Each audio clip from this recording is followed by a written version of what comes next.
My wife left a note. Don't look for me. I need freedom. So I didn't. I filed for divorce, froze the accounts, and went on vacation. 3 days later, she was waiting outside my lawyer's office in tears. I, 38 male, and the note was sitting on the polished granite of our kitchen island, weighted down by her house key. Not the front door key I noticed, but the specific one for the back door, the one she always used. A small, deliberate detail. It was 4 sentences long, written in her neat, looping cursive that always looked so at odds with her personality. I need to be on my own for a while. This isn't working for me anymore. I need freedom. Don't look for me. No, I'm sorry. No, I love you, but just a clinical statement of departure. For a moment, I did nothing. I just stood there in the silent kitchen, the scent of the coffee she'd made before she left still hanging in the air. I looked around at the life we had built. The custom-tiled backsplash we'd argued over for weeks. The ridiculously expensive Scandinavian armchair in the corner that was supposed to be her reading chair, though she mostly just threw her coat on it.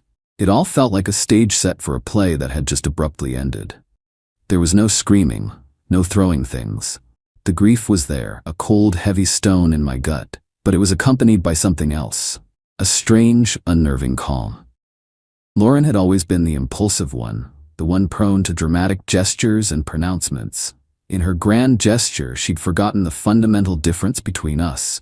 She makes scenes, and I make plans. I picked up my phone. My first call was not to her mother or her best friend or any of our mutual acquaintances. It was to a man named Walter Chen, the most ruthless divorce attorney I could find on short notice with a 5-star Google rating. He specialized in complex asset division. I booked an appointment for the following Monday. My second call was to my bank. I explained that my debit card had been compromised. A small lie, but effective. They immediately put a temporary freeze on our joint checking and savings accounts, pending my in-person visit to sort it out. I had a separate personal account she didn't know about, my what-if fund. It wasn't much, but it was enough. My third action was to go to my closet. Her side was half empty. She'd taken her favorite things, the expensive pieces, but she'd left behind the dress she wore on our first date and all the framed photos of us on her nightstand. More telling, she'd left her muddy Adidas sneakers, the ones she wore for her weekend runs, right in the middle of the new rug I'd just bought. A final, thoughtless act of disrespect. I had 2 weeks of vacation time approved. I'd planned a solo hiking trip for months, something Lauren had called boring and refused to join. I packed a bag, grabbed my hiking boots, and placed her note in the top drawer of my desk. I took one last look around the house, the silence no longer feeling like a void, but like an opportunity. Then I walked out, locked the front door, and went on my vacation. I didn't look for her. She asked for freedom. I was giving it to her, with footnotes and legal counsel. Update. The mountain air was clean and sharp. For 3 days I hiked until my legs ached and my lungs burned. I didn't check my phone much. There were a few frantic texts from her friends, then a string of increasingly panicked ones from Lauren herself. They went from indignant, "Are you seriously ignoring me?" to confused, "Why isn't my card working?" I read them, felt a flicker of something, not guilt, but a sad confirmation, and then put the phone away. I drove back Monday morning, showered at a truck stop, and put on the suit I'd packed. I felt more clear-headed than I had in years. When I pulled up to Walter Chen's law office, a discreet, modern building in a quiet part of town, I saw her. Lauren. She was sitting on the low brick wall that bordered the manicured landscaping, her head in her hands. She was wearing the same clothes she'd had on in her last Instagram post from 2 days ago. A post I'd glanced at with morbid curiosity, captioned, "Finally Free," featuring a clinking cocktail glass and an unseen companion. The chic freedom seeker from the photo was gone. Today she looked frayed. Her hair was a mess, her eyes were red and swollen, and there were tear tracks cutting through her foundation. She saw my car and shot to her feet. "Nathan." I got out of the car and looked at her. I didn't say a word. "Nathan, what the hell is going on?" she demanded, her voice cracking. "My card was declined. At a hotel. It was so humiliating. And the joint savings, it's frozen. I tried to call the bank and they said you reported a security breach." "What is that?" I adjusted my tie. "It's a security breach, Lauren. Our financial security has been breached. Her face, a mask of tearful confusion, hardened. That's not funny. This is our money. I needed that money. I had plans. I'm sure you did, I said, my voice even. I started walking towards the office door. She scurried to keep up, her tone shifting from anger to a kind of desperate pleading. Okay, look, maybe I should have talked to you, she said, grabbing my arm. I stopped and looked down at her hand until she let go. But I was suffocating. I needed space. A break. That's all this was. A little break to clear my head. And I come back to this? You hired a lawyer? I saw the email confirmation on the tablet. A divorce lawyer, Nathan. Are you insane? This was the moment that crystallized everything. She hadn't left me. She had just put me on pause, expecting me to wait patiently in the wings until she decided she was done with her break. The sheer, blinding entitlement of it was almost impressive. You left a note, Lauren, I said, my voice dangerously soft. It said, don't look for me. It didn't say, I'll be back on Monday, please have the accounts liquid and my laundry done. You wanted freedom. I'm just formalizing it. Formalizing it? She shrieked, tears starting anew. You can't just divorce me. We have to talk about it. We have to go to therapy.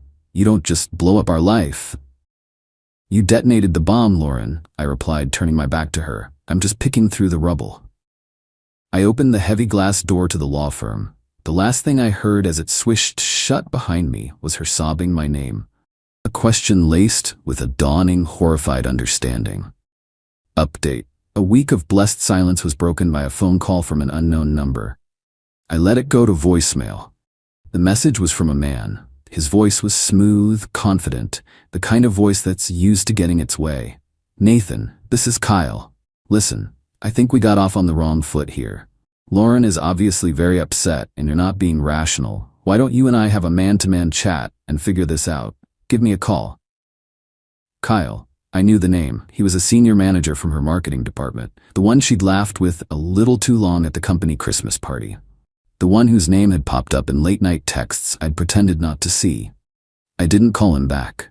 Instead, I forwarded the voicemail audio file to Walter Chen with the subject line, "For the file." The next evening, they appeared at my door. I saw them through the peephole, Lauren standing slightly behind Kyle, who had his hand possessively on her lower back. He looked exactly as I'd pictured, expensive haircut, smug expression, wearing a jacket that probably cost more than my monthly mortgage payment. He rang the doorbell with a sharp, impatient jab. I opened the door a few inches, leaving the security chain on. Yes? Kyle's smile was pure condescension. Nathan. Good, we need to talk. I'm talking to my lawyer, I said. You should have Lauren talk to hers. Now see, that's the kind of attitude that's making this so difficult, he said, trying to lean into the doorway. The chain held. Lauren is willing to be reasonable. She's willing to come home, to let you calm down, and we can all sort this out like adults. We? I asked, looking past him at Lauren, who refused to meet my eyes. There is no we. There's you, and there's me, and she made her choice. Lauren finally spoke, her voice thin. Nathan, please, he's just trying to help. This has all been a huge misunderstanding. Just let me in so I can get my things. Your things will be handled by our attorneys, I said flatly. Then I looked her in the eye. Besides, the key you left wouldn't have worked anyway. Her brow furrowed in confusion. What are you talking about? The locks were changed the morning I left for my trip, I said. You vacated the property. You have no legal right to be here. Kyle scoffed, his charm curdling into aggression. Don't be an ass. This is her home. We just need to get her passport and some of her clothes. Then her lawyer can send my lawyer a formal request, I said, and began to close the door. Kyle's hand shot out, pushing against it. You're gonna regret this. I can make things very difficult for you. The threat hung in the air. It was clumsy, stupid, and the best gift he could have given me. I looked him dead in the eye. Is that a threat, Kyle? He faltered just for a second. It's advice. I'll add it to the file, I said, and closed the door. I heard them muttering outside for a few minutes before their footsteps retreated. That night, the quiet of the house felt different. Heavier. The stone in my gut was back. I walked into my home office and powered up our old shared desktop computer. I'd never had a reason to be suspicious before. Or maybe I'd chosen not to be. It didn't take long. She hadn't even bothered to delete her browser history. There it was. Hotel bookings, restaurant reservations, and a private Instagram chat log between her and Kyle going back 6 months. It was all there. The deception, the planning, the casual cruelty. Comments about my predictability. Jokes about the boring life she was about to escape. The final message from her, sent the morning she left. Note is on the counter. Freedom awaits. See you at the hotel in an hour. K3. I methodically took screenshots of everything, every single message. I saved them to a thumb drive, labeled it leverage, and emailed a copy to Walter. The grief was still there, but now it had a hard, sharp edge. It was turning into fuel. Update. The next month was a masterclass in bureaucratic fallout. I didn't have to be a mastermind. I just had to be organized and tell the truth. First, the house. We were renting, with an option to buy that I had been saving for. The lease was up for renewal. When the landlord called, I explained the situation simply. Lauren has permanently vacated the premises as of this date. I have a signed, handwritten note from her confirming this. I would like to renew the lease in my name only. I emailed him a picture of the note. He was a reasonable man who hated complications. He drew up a new lease for me alone. A week later, Lauren called me hysterical. The landlord said I'm not on the lease. He said if I try to enter the property, he'll call the police. You can't do that, Nathan. My name has been on that lease for 5 years. You abandoned the lease, Lauren, I said, repeating the words Walter had coached me to use, and my lawyer has the documentation to prove it. Second, the social fallout. I didn't badmouth her to our friends. I didn't have to. Her and Kyle's behavior did all the work. They were now an official, public couple. They started posting photos together at expensive dinners on weekend trips. It looked desperate, a frantic performance of happiness.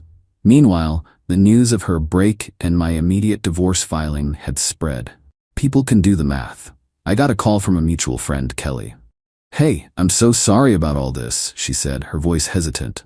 Honestly, it's all anyone at her office is talking about. It's gotten really awkward. People are taking sides. It turned out Kyle was married too, a fact Lauren had apparently not been privy to. His own divorce was now underway, and it was significantly messier and more public than ours. The perfect corporate couple was imploding under the weight of their own drama. The financial pressure was the real kicker. Without access to the joint accounts, Lauren was entirely dependent on Kyle. And Kyle, it seemed, was not as wealthy as his blazer suggested. His assets were tied up in his own marital home. The pinnacle of their desperation came in the form of a late-night voicemail from Lauren. It was a rambling, tearful monologue about a vacation we took 5 years ago, full of, "Remember how happy we were, and I don't know how we got here." It ended with, "Anyway, I know things are weird right now, but I really need my half of the $2,850 security deposit from the landlord. Can you just zell it to me?" The audacity was breathtaking. I didn't reply. The next day, her new lawyer, a much cheaper, less effective one than her first, sent Walter an email demanding the immediate release of personal funds. Walter's reply was a work of art. It was brief, professional, and utterly devastating. It stated that all marital assets were frozen pending a final judgment, that any further communication should be between counsel, and as a final flourish, attached a single, password-protected PDF file. The file was named Kyle. It contained the first 10 pages of their Instagram DMs. The requests for money stopped immediately. Final update. 6 months after I found the note, it was over. The divorce was finalized last week. It wasn't a shouting match in a courtroom. It was a series of quiet, brutal negotiations between our lawyers. Walter Chen was worth every penny. He presented our case with cold, undeniable facts. Lauren's premeditated infidelity, her documented abandonment of the marital home, and Kyle's clumsy attempt at intimidation. The final settlement was not a 50-50 split. The state we live in has a clause that allows for fault-based asset division under specific circumstances, and Walter argued that her actions constituted financial dissipation and deliberate abandonment. She walked away with her personal belongings, which I had meticulously boxed up and put in storage, the car her parents had bought her, and a small, court-ordered portion of the joint savings. The final piece fell into place with the house. Since I had renewed the lease in my name alone, and Lauren had legally vacated, the option to buy from our original lease was solely mine to exercise. The down payment I'd been carefully building in my personal account was untouched in the proceedings. Last month, I sat across from the landlord, now the seller, and signed the purchase papers.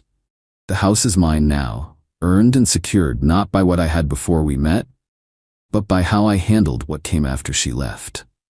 The fallout for them was, from what I've gathered, exactly what you'd expect. Lauren and Kyle are still together, living in a cramped 2-bedroom apartment in a less than desirable part of the city. Their combined finances are a disaster. His messy divorce drained him, and her freedom came at a much higher price than she anticipated. Kelly told me that the atmosphere at their workplace is toxic. They were both passed over for promotions they were expecting. Apparently, senior leadership doesn't appreciate employees who create HR nightmares and air their dirty laundry all over the office. Their performance of blissful happiness on social media has ceased. The most satisfying moment for me came unexpectedly. I was sitting on my new sofa last Tuesday, enjoying the silence, when I got an email from Spotify. Your password has been changed. I hadn't changed it. I realized Lauren had still been using our family plan, a tiny, insignificant tether that I hadn't even remembered to cut. I logged in, saw her profile was still there, and with a few clicks, removed her from the plan and reset the password again. It felt like changing a lock I didn't know was still open. A small final click of a door closing. I don't hate her. I don't think about her much at all, to be honest. Hate is a hot emotion, and what I feel now is the cool indifference of a resolved issue. The house doesn't feel like a stage set anymore. It feels like home. My home. I painted the kitchen a deep, calming blue.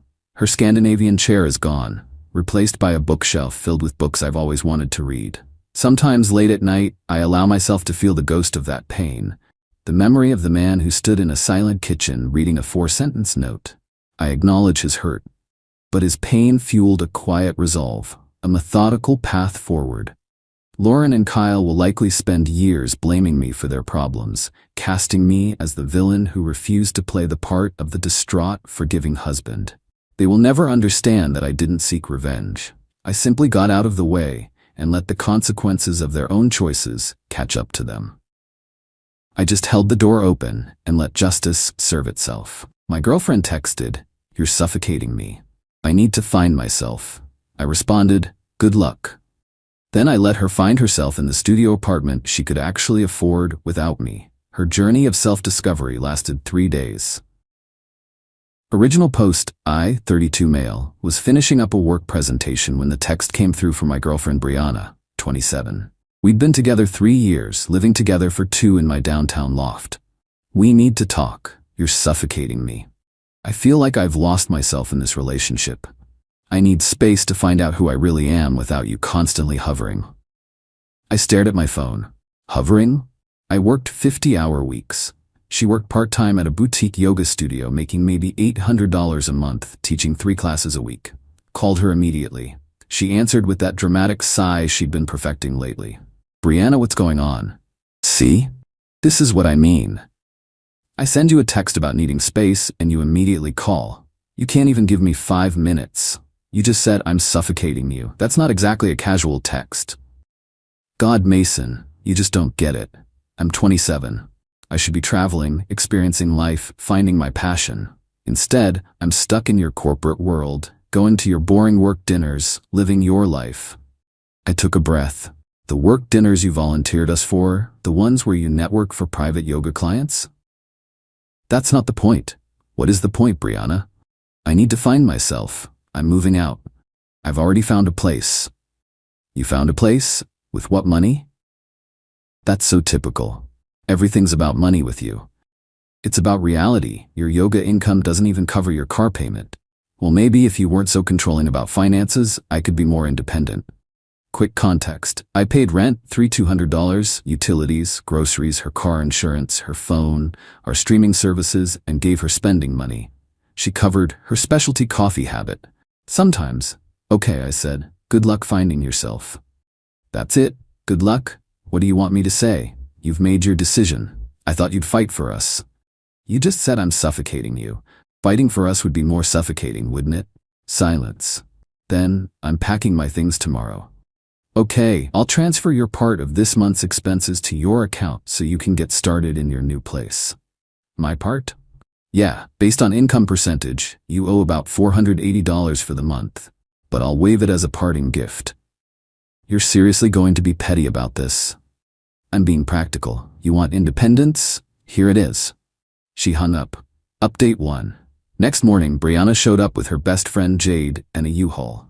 I was working from home, stayed in my office, could hear them in the bedroom, Brianna crying dramatically about how cold I was being. He didn't even try to stop me, she sobbed. Maybe that's for the best, babe, Jade said. You need this journey. Journey. Right. I came out when they were loading boxes. Brianna had taken all her clothes, her yoga equipment, the Peloton I'd bought her for Christmas, technically hers, and interesting choices. The coffee maker, the air fryer, my Netflix password written on a sticky note. The coffee maker's mine, I said calmly. You bought it for me. I bought it for the apartment. It stays. Are you serious right now? You want independence. Buy your own coffee maker. She slammed it down on the counter. God, you're such an ass. I can't believe I wasted 3 years with you. Noted. Don't forget to update your address for your credit card bills. What credit card bills? You pay those. I pay the ones in my name that you use. Your Nordstrom card? Your Sephora card? Those are all yours. Her face went white. But those have balances. About $6,000 total, if I remember correctly. You said you'd take care of them. When we were together. We're not together anymore. You're finding yourself, remember? Jade whispered something about financial abuse. I pulled up my phone, showed them my bank app. Here's 3 months of statements showing I've paid $5,050 of her shopping bills.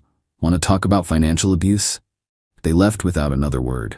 That afternoon, I got texts. Brianna, my phone isn't working. Me, I removed you from my plan. You'll need to get your own. How am I supposed to afford that? Maybe ask the universe. I hear it provides when you're aligned with your purpose. You're being cruel. I'm being independent. Thought that's what we were doing. Update 2, Day 3 of Brianna's journey of self-discovery.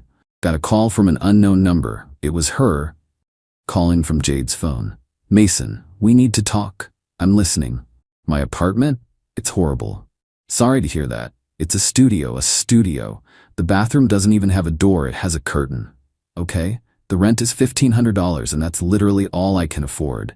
I had to put down first, last, and security. I'm broke. That's unfortunate.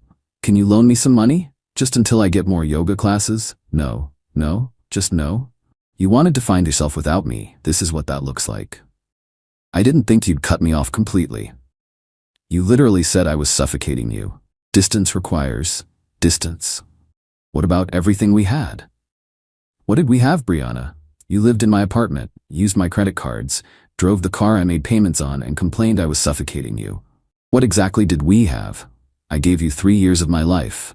No, you took 3 years of financial support while contributing Instagram photos of us and occasional sex. That's not giving, that's taking. She started crying. You're heartless. I'm practical. You should try it sometime. Can I at least come get some things I forgot?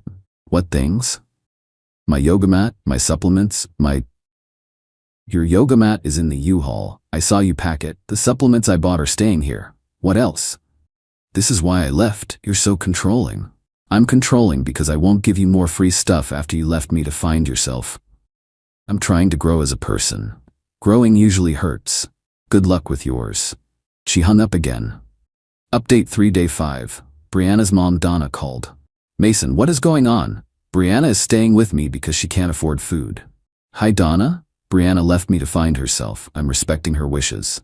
By letting her starve?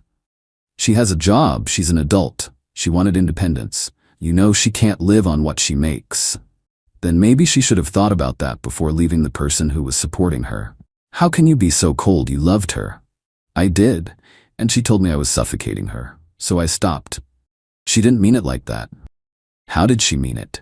She just needed some space to figure things out. She has space, an entire studio apartment's worth. Mason, be reasonable. Help her out just until she gets on her feet. Donna, with respect, she's 27. If she's not on her feet by now, when will she be? You've made her dependent on you. No, I made the mistake of enabling her. I'm not making it anymore. Donna hung up on me, starting to see where Brianna got her conflict resolution skills. That evening, got a text from a different unknown number. This is Jade. Brianna is having a mental health crisis because of you. She can't eat, can't sleep. You've destroyed her. Me. She destroyed herself. I just stopped catching her. You're a monster. I'm a man who got dumped and accepted it. If that makes me a monster, okay. She didn't really want to break up. She just wanted you to fight for her. She's 27, not 17. Playing games has consequences. She's gonna contact a lawyer about palimony. Good luck with that. We weren't married, she's not on my lease, and I have 3 years of bank records showing I supported her while she contributed nothing. Tell her to save her yoga money for the consultation fee. Update 4 Week 2. The escalation was impressive. First, Brianna tried the social media angle. Posted a series of Instagram stories about surviving narcissistic abuse and finding strength after financial manipulation. Her followers ate it up. Problem was, I had screenshots. 3 years of her texts. Baby, can you cover my phone again? I promise I'll pay you back. Mason, emergency. Need $400 for chakra realignment session. Babe, that Bali retreat is calling to me. It's only $3,000. I didn't post them, just kept them. Then came the twist. Her studio apartment? Turns out it wasn't exactly legal. Jade's cousin was illegally subletting a converted garage. Day 10, she got evicted. Unknown number called again. This time it was Brianna herself, crying. I'm homeless. Are you happy? You're not homeless. You're at your mom's. That's basically homeless. I'm 27 sleeping in my childhood bedroom. Lots of people live with their parents. I had to give up my yoga classes because I can't afford gas. Take the bus. The bus? I'm not taking the bus. Then walk. Walking's very spiritual, very finding yourself. Mason, please, I made a mistake. No, you made a choice. You chose independence. Now you're experiencing it. This isn't what I wanted. What did you want, Brianna? Long pause. I wanted you to realize you couldn't live without me. I wanted you to beg me to come back. I wanted you to change. Into what? Someone more exciting. Someone who'd drop everything to travel, who'd quit their job to follow dreams, someone financially irresponsible? Someone romantic? Romance without resources is just poverty, Brianna. You don't get it. You'll never get it. My friend Serena's boyfriend just quit his job to become a DJ and travel with her. How are they affording that? His trust fund. But that's not the point. That's exactly the point. Update 5 Week 3. Got a formal-looking email from someone claiming to be Brianna's legal advisor. It was clearly written by Jade's boyfriend, who was in his first year of law school. Dear Mr. Mason Williams, this letter is to inform you that my client, Miss Brianna Foster, is seeking compensation for 3 years of domestic partnership in which she provided emotional labor, household management, and companionship. Under the laws of common law marriage. I forwarded it to my actual lawyer friend, who laughed for 5 straight minutes. Domestic partnership? You're in a state that doesn't recognize common law marriage. She's not on your lease, you have no joint accounts, and she filed taxes as single. Plus, emotional labor? She documented on social media that she spent most of her time at yoga, brunch, and shopping. This is adorable. He sent back a professional response that basically said no in legal terms. The next day, Brianna showed up at my apartment building. Security called me. Sir, there's a Miss Foster here saying she lives here. She doesn't. She moved out 3 weeks ago. She says she has belongings inside. Everything she owns was packed in a U-Haul on October 15th. She has nothing here. I could hear her screaming in the background about her rights. Security, ma'am, you need to leave or we'll call the police. More screaming, then silence. An hour later, a police officer knocked on my door. Mr. Williams, we had a complaint about illegal eviction. I showed him the texts. She broke up with me. She moved out. She was never on the lease. Here's the building security footage of her moving out with a U-Haul. The officer reviewed everything. She claims you're holding her belongings hostage. What belongings? She mentioned a vision board, crystals, a jade roller. Officer, I have no idea what she's talking about. She took everything that was hers. He sighed. Between you and me, this is the 3rd wellness influencer breakup we've dealt with this month. They all think they're entitled to stuff they can't afford. After he left, I got one more unknown number call.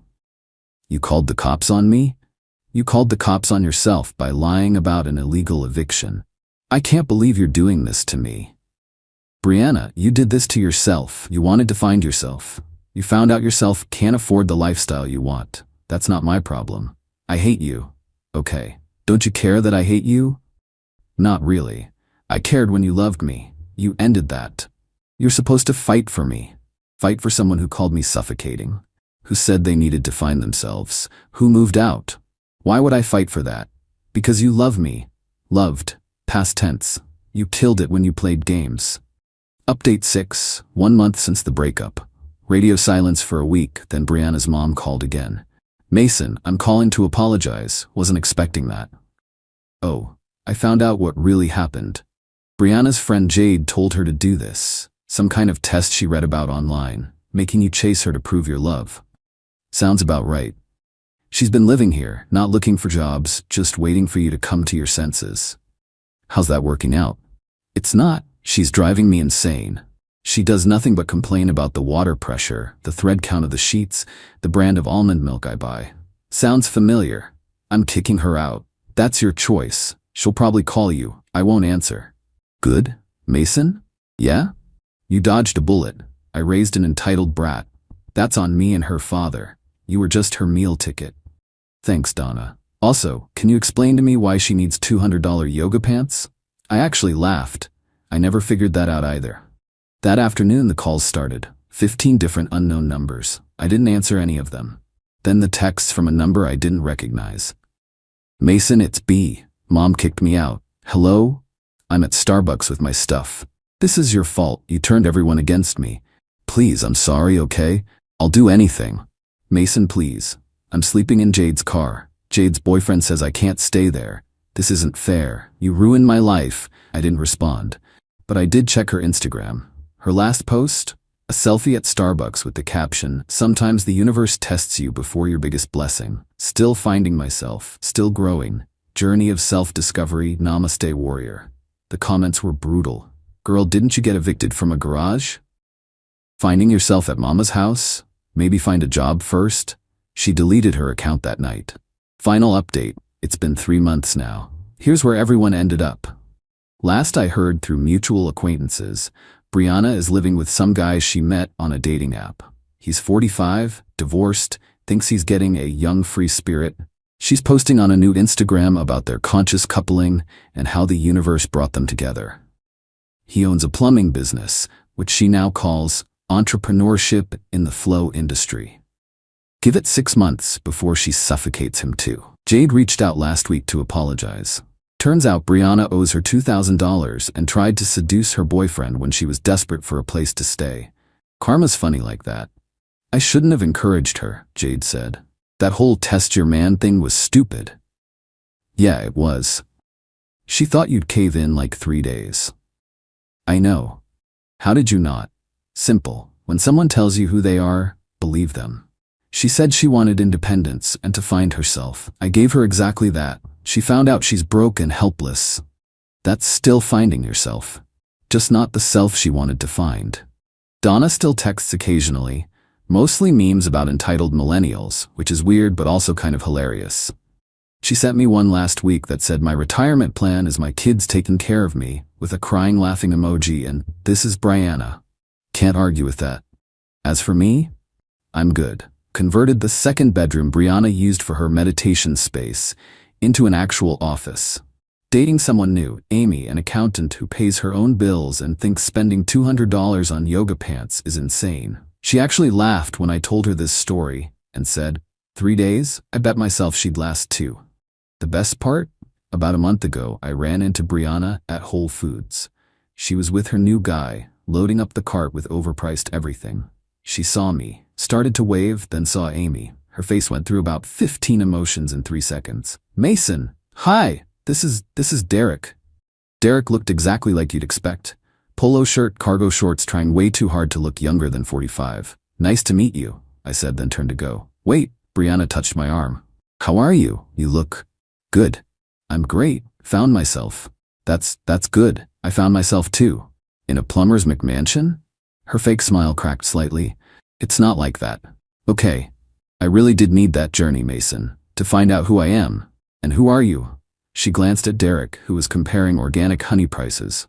I'm figuring it out. Still, it's been 3 months. These things take time. Amy appeared with our basket. Ready, babe? Brianna's eyes narrowed. You moved on fast. I moved on exactly as fast as you did. The difference is I'm not pretending it's a spiritual journey. We left them there. Amy waited until we were in the parking lot to absolutely lose it laughing. Did she really think you'd wait? She thought I'd chase. Big difference. What would you have done if she'd just been honest? Said she was unhappy but wanted to work on it? We'd have gone to counseling, worked on it, maybe split expenses more fairly so she felt more independent. Adult stuff. Instead, she played games and won stupid prizes. That's the whole story. No dramatic reconciliation, no big revenge moment, no amazing karma beyond normal consequences. Just a spoiled 27-year-old finding out that the real world doesn't care about your chakras when rent is due. The funniest part? She's still posting about her journey of self-discovery. Last post I saw before I blocked her new account was about manifesting abundance through authentic connections. Translation: she found another guy to pay her bills. Some people never learn. But that's not my problem anymore. When someone tells you you're suffocating them, the best thing to do is give them all the air they want. Amazing how quickly they realize they can't breathe without you. Not my circus, not my entitled monkeys, and definitely not my yoga pants bill. Life's good when you stop enabling people who confuse support with suffocation. P.S. To anyone reading this in a similar situation, when they say they need to find themselves, let them. Either they'll find someone worth being with, or you'll find out they're not worth waiting for. Either way, you win.